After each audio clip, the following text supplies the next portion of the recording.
surga abadi. Tuhan dengar seruanku, malaikat melindungiku. Dinaunginya aku. Tuhan dekat pada insan yang mencari wajahnya,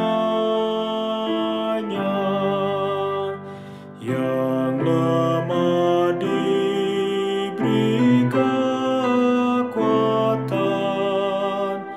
rahmat-Nya pun melimpah. Walau prara menimpa, duka berganti gembira. Berkat-Nya tak terhingga. Tuhan hadapkan wajah-Nya dan berikan kedamaian. Kekal kasih sayang-Nya kepada yang beriman. Tuhan tak akan tinggalkan umat-Nya yang setiawan, kekal kerajaannya.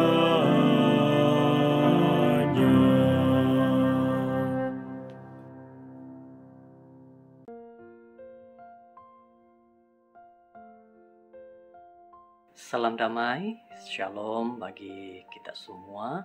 Puji kepada Tuhan yang begitu baik, yang sudah memberkati kita, melindungi kita dan menjaga kita, sehingga waktu yang indah ini kita dapat bersama lagi di dalam mempelajari firman Tuhan. Mari kita berdoa.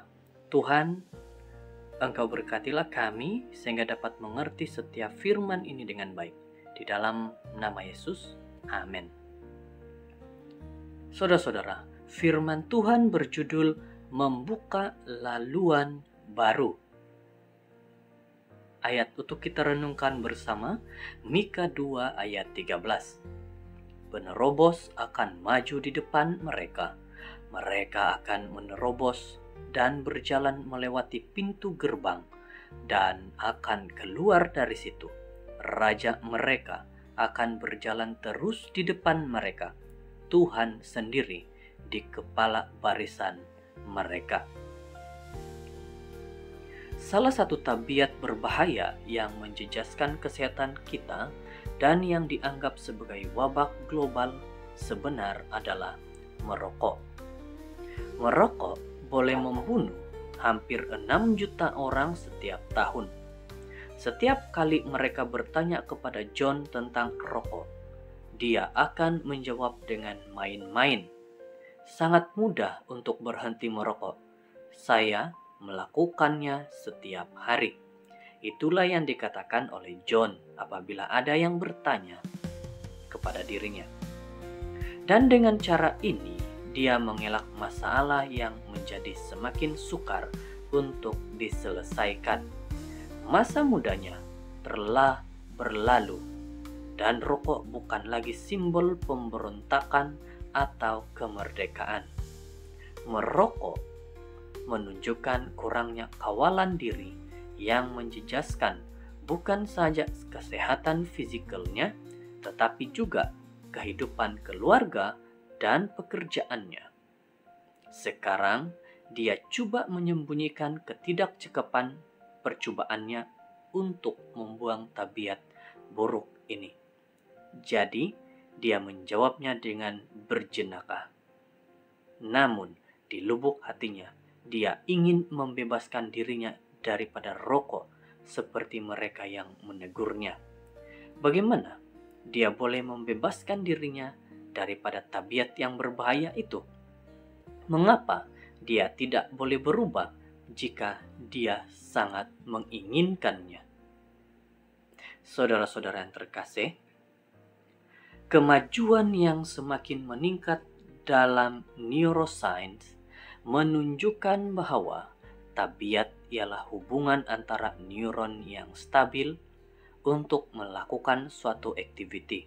Seluruh rangkaian neuron diaktifkan secara bersambung, bekerja bersama. Kita bercakap tentang litar atau laluan saraf yang sangat secara serentak menjadi lebih intensif apabila kita mengulangi suatu tindakan yang menjadi otomatis, dan dengan itu kita mengulangi tindakan itu karena kebiasaan. Jadi saudara-saudara yang terkasih, membuka laluan baru. Kehidupan kita ini selalu saja Tuhan beri cara untuk keluar daripada ataupun menjauhkan diri daripada hal-hal yang tidak baik. Oleh itu, apabila kita bercakap tentang menghentikan tabiat buruk, tidak ada gunanya untuk menjauhkan diri secara beransur-ansur. Sebaliknya, Andalah perlu untuk membuat tabiat baru dengan mengubah pola cerebrum yang menghasilkan tabiat baru. Dalam arti kata lain, adalah perlu untuk membina litar baru, sel saraf yang akan memberi tumpuan kepada melaksanakan tugas baru. Mengaktifkan litar saraf baru boleh menjadi rumit seperti membuka laluan baru di tengah-tengah hutan tebal. Tetapi berita baiknya adalah apabila terbuka, laluan ini lebih mudah untuk dilalui walaupun masih memerlukan usaha dan kemampuan yang tinggi, karena sedikit pun gangguan boleh membuatkan seorang tanpa sadar kembali ke jalan yang lama. Walau bagaimanapun, untuk menghentikan tabiat buruk, kita memerlukan kuasa Kristus. Melalui kekuatannya, kita akan bertahan dan menetapkan diri kita di landasan yang betul. Tabiat buruk itu menimbulkan tentangan yang kuat dan laluan tabiat buruk itu hampir tidak hilang. Namun, jika kita berhenti mengambil jalan ini dan melawan tabiat buruk dengan keberanian dan ketabahan, kita dengan yakin boleh berkata, penerobos akan maju di depan mereka. Mereka akan menerobos dan berjalan melalui pintu gerbang dan akan keluar dari situ. Raja mereka akan berjalan terus di depan mereka. Tuhan sendiri di kepala barisan mereka. Inilah renungan kita yang mengatakan bahwa dalam kehidupan kita ini, dalam laluan-laluan hidup kita, Tuhanlah yang di depan. Tuhan yang menolong kita untuk mengatasi segala kesulitan hidup kita. Mari menjauhi hal-hal yang buruk dan dekatkan diri kepada hal-hal yang baik, terutama sekali dalam menjaga tubuh badan kita. Mari berdoa. Tuhan di sorga, terima kasih atas firman-Mu, nasihat-Mu ini.